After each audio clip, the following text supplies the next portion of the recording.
Appreciate it, Walt. First, I want to thank the fans again for an incredible job. I know there's been a lot of stuff on social media. They did an awesome job last weekend. Can't thank them enough.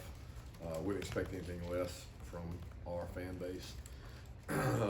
We've moved on yesterday morning. You know, we had some recruits in town and pushed on to the focus on Auburn. They did a tremendous job to go on the road, which is very difficult in our conference to do, and go to Baton Rouge and get a win, which is really hard to do. So excited to move on to these guys. I think Coach Harsin does a great job. He's got a really good staff. Those kids have bought in to their staff. Done a tremendous job. They've got one loss from a top 10 team on the road, and other than that, they played really good football. And that game was really tough and physical. And that was a tough environment to go into. We know our guys are getting ready to go into a very tough environment, which playing at Auburn is probably one of the toughest places to play in the SEC. Their crowd fan base does a tremendous job with those elements, and it'll be key for our guys to keep calm in the storm, keep their composure, and play our best football against what I think is a very talented Auburn football team.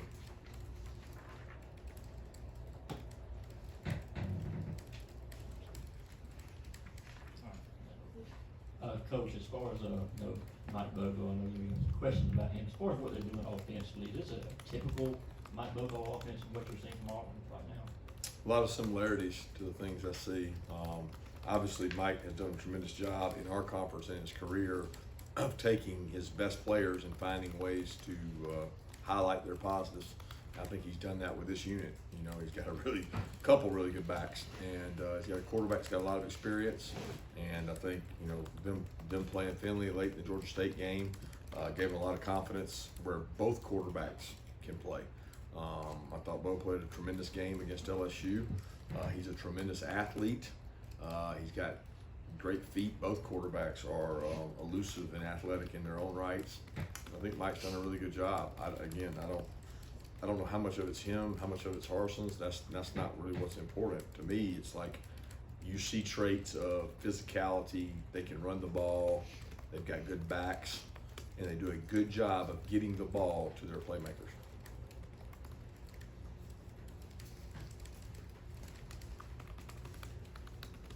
Obviously, running back depth is not a new thing here, but it jumps out that through 5 games you've already got 5 backs with 20 or more carries. Did you have any hesitation at all entering the season as you watch this develop, that your ability to demonstrate to distribute carries among as many backs as that? Nope, I feel good about our backs. I think we've got good depth there. I got a lot of trust in all those guys, including Dejan. He does a tremendous job. He gets to work sometimes against our defense and sometimes with our offense, but I got a lot of trust and faith in all 5 of those guys. And I think Dale's done a tremendous job keeping those guys balanced, keeping them fresh. We've been able to avoid most significant injuries with outside of Kendall's and Zamir's being banged up some of the time. Those guys have done a good job staying healthy.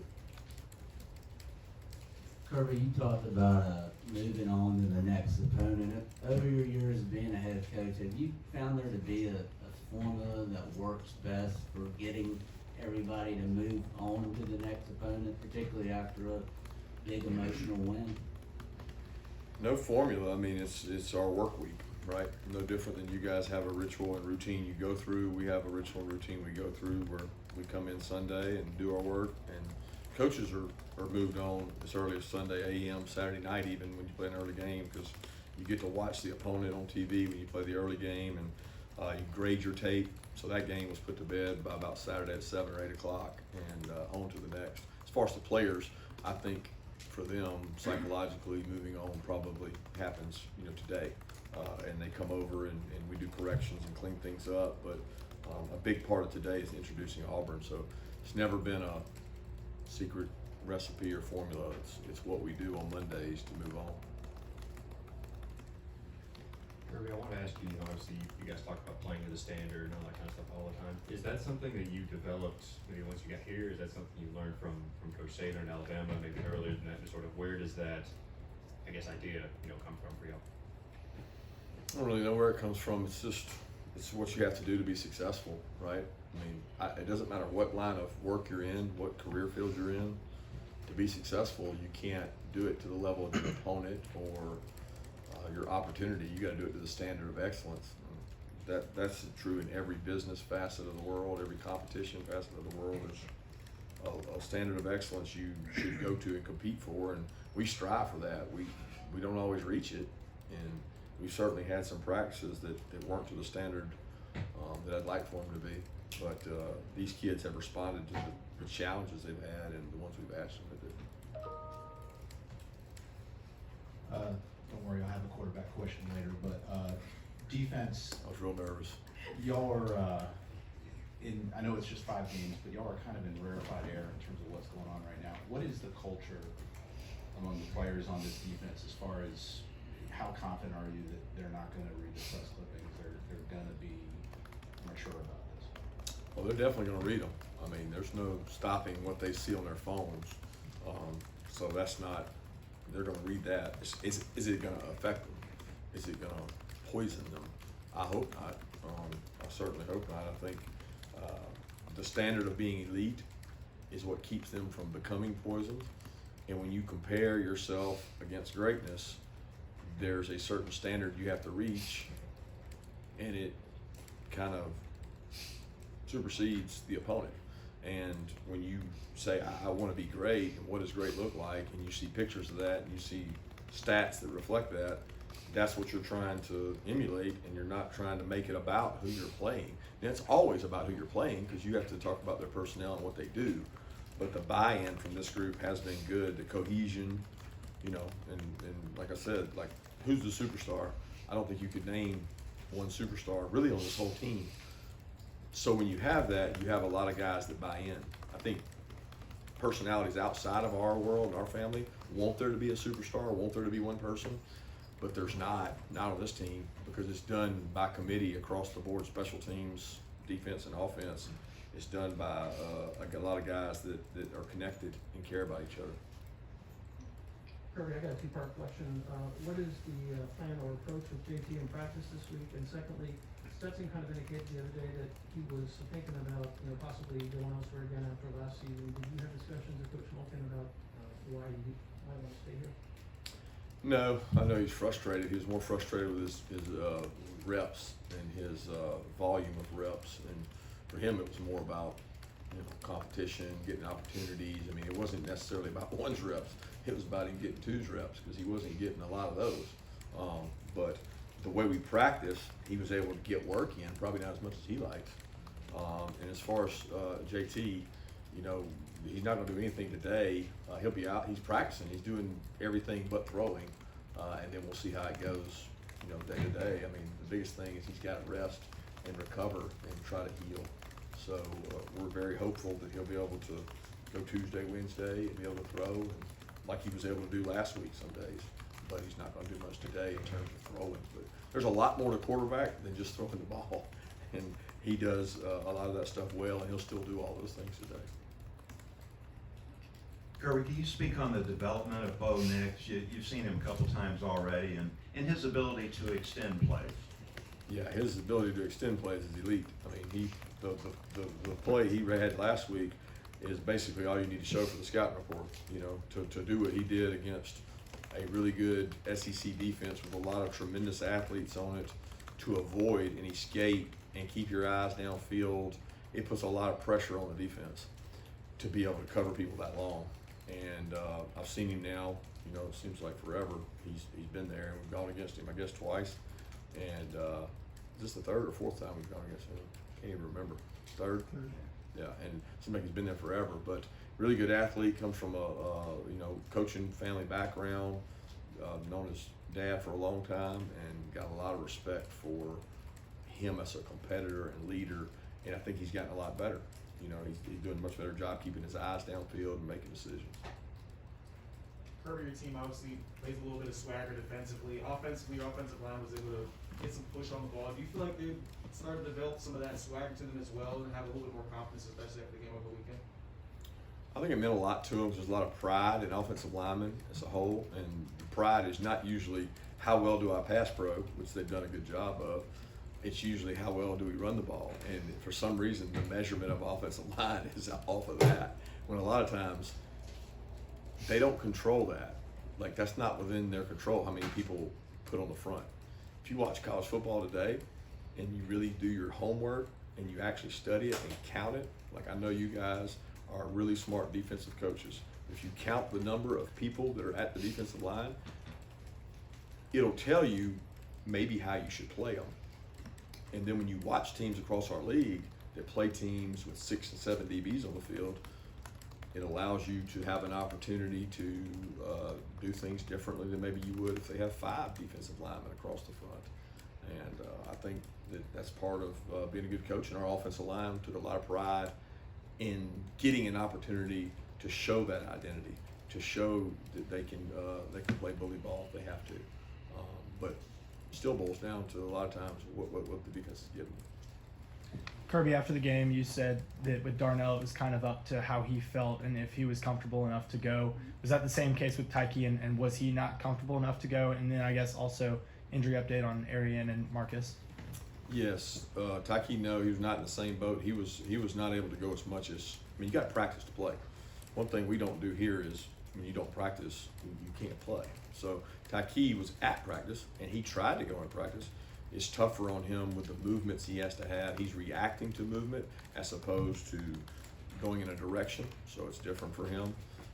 And he'll be the first to tell you he's not 100%, but he'll be the first to tell you he's trying his hardest to get back and pushing through. So we'll continue to work with him to be able to do that. Hopefully he'll be able to go. As far as those other guys, we're hopeful. Dom's has been a hamstring. It's been a nagging hamstring. He's going to warm up, loosen up today early, and then hopefully be able to get some reps. But whether he's 100% or not, I don't know.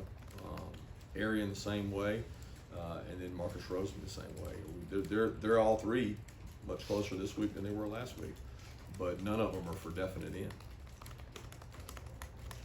Coach, I did my research on the grade 1 lat strain, on Sunday, so I know how long it takes how player to recover. My question was, you said that. Well, tell me, how long does it take for one to recover? Well, what I understand is 2 to 3 weeks, so is that pretty much on? Well, considering he's had it for, a week and a half, because it's really how long it's been diagnosed and also how extreme, because there's one plus. Ask Ron, he can give you 2-hour dissertation on it, and I've heard them all, but go ahead. Yeah, but my question was, you said that Ron had talked, I think Dallas maybe some other teams about treatment stuff. Was there anything that I learned about maybe an aggressive treatment for something like this, or just, again, one of those deals where rest is gonna be the best medicine for him? Well, there is in everything in the medical field. There's these people that think they can fix it really fast, but that's not necessarily the case. And I know it wasn't the case in Dax. And Dak was much more extreme than what JT's going through. And we did some more scans on JT's just to confirm what we thought it was and what we thought it was all along. We did scans even after Vanderbilt, so it is what it is, and I think it's going to be a time thing. And it's really, number 1, pain tolerance. Number 2, can you get it to heal so that it's not a nagging, reoccurring, long-term injury? And it's unfortunate because it's a tough injury. Hey Kirby, so you've said it yourself that the defense has had elite performances, but you guys want to be just elite. What are some things you think that your defense can maybe do better that no one's talking about? Well, one thing, we can force turnovers. We didn't force any turnovers, and that's what elite defenses do. So we were not elite in that category.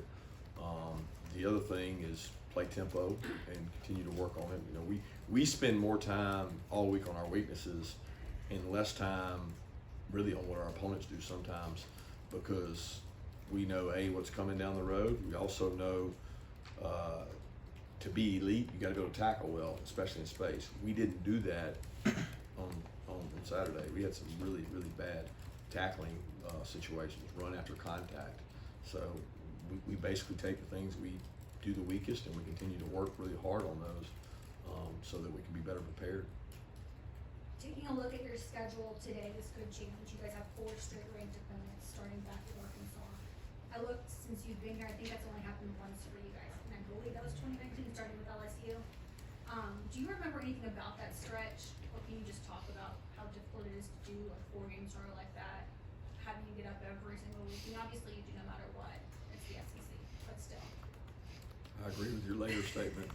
There is no week off in our conference, so you know, those teams could be higher ranked by the time we play them. They could be lower ranked, but they're going to be the same team regardless of what they're ranked. And they're really good SEC teams. And I think it's more about, like, how do you write the chapters in your book where all the chapters are good chapters?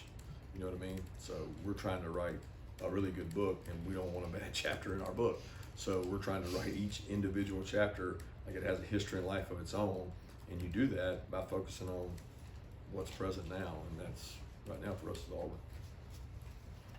That's a good analogy, Coach. I want to ask you on offense, what's creating or what is stopping you from being elite? I know that you, like you said, you kind of attack the weaknesses rather than harp on the great things. What did you see on offense that needs to be improved quickly? It's different every week, right?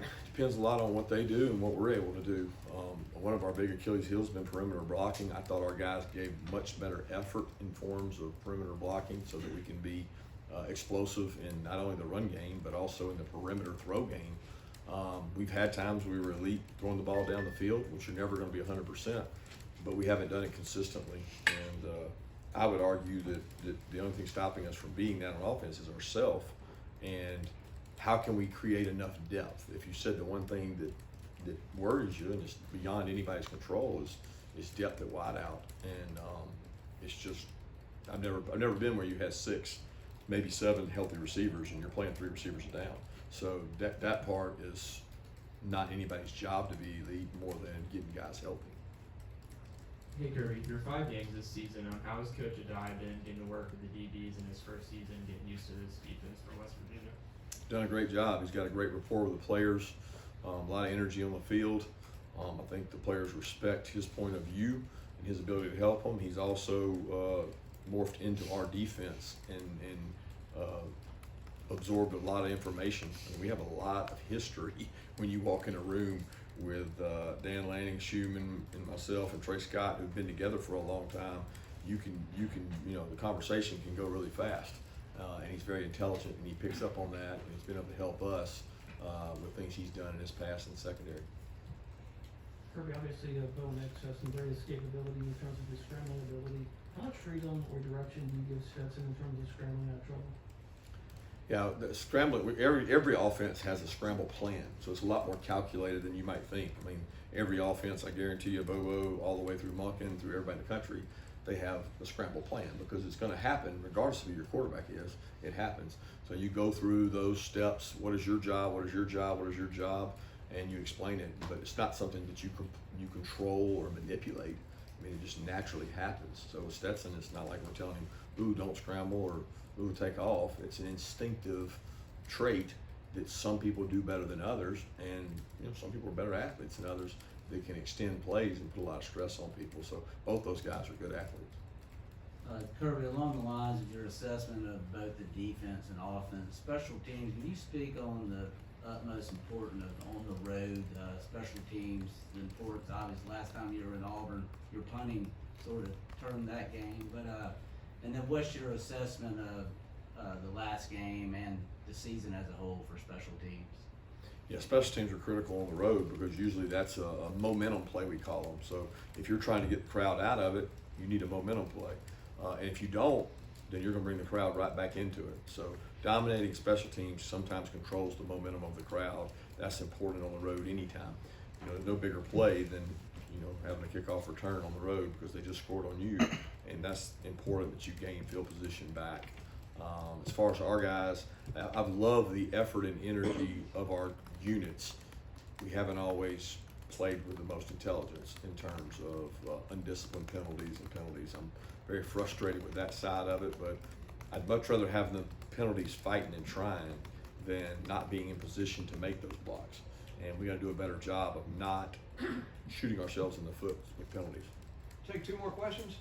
Kirby, can you get your thoughts on first Julian Rochester, but secondly Devontae Wyatt, who misses the game, but then was just named the SEC Defensive Lineman of the Week. Give me your thoughts on both of those guys. Yeah, Julian's back out practicing with us. He's been down on the scout team getting work, trying to get confidence in his knee and feel good about it. I'm hopeful that he's able to contribute and help us. It's really tough at this point, as far down the road as we are, but he's a battler, he's a great kid, and he didn't gripe one bit about trying to get confidence He actually one of the guys that gave a great look of Arkansas's defensive line last week. And then Devontae, just one of his better performances. He's worked so hard in the offseason to trim weight. He's slimmed down. He's much more athletic, and just excited to see him get that opportunity last week. Kirby, what was the story behind D-Rob's transfer after the spring, and what have you seen from him so far this season? No real story. I mean, he wanted an opportunity to get more reps. You know, he wanted an opportunity to play more. And felt like the opportunity was probably better there than it was here, and we didn't want to see D-Rob go.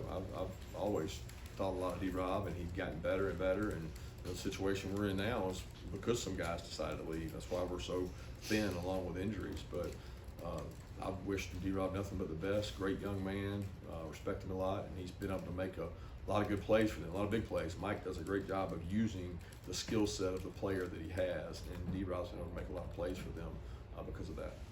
Thank you.